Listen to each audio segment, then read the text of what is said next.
नमस्कार दोस्तों, मैं पूनम देशमुख मोर यूट्यूब चैनल लक्की स्टूडियो सलोनी में अपन के स्वागत करता हूँ। संगवारी मोर चैनल ला लाइक सब्सक्राइब और शेयर जरूर करूँ, साथ ही बेल के घंटी क्लिक करूँ ताकि आप ला मोर वीडियो सबसे पहले मिल जाए। धन्यवाद।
आप सभी से निवेदन है, अंतिम भजन चल रहा है और अंतिम पड़ाव भी है प्रभु के कथा का।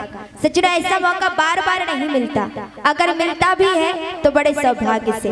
आप सभी से निवेदन है, सुंदर भगवान श्री कृष्ण जी का भजन चल रहा है, दोनों हाथ ऊपर उठा करके ताली बजाते हुए आप सभी हमारे संग मिलकर के गाएंगे और क्या कहेंगे?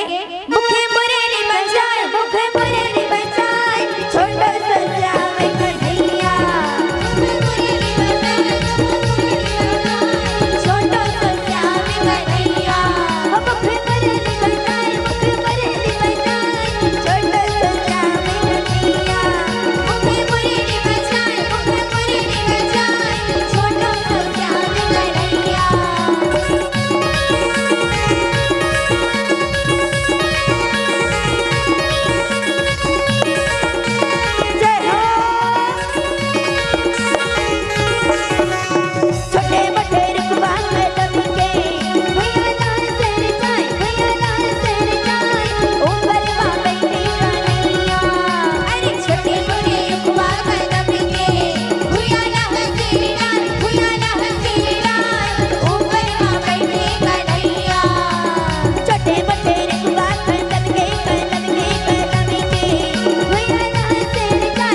की जय। बोल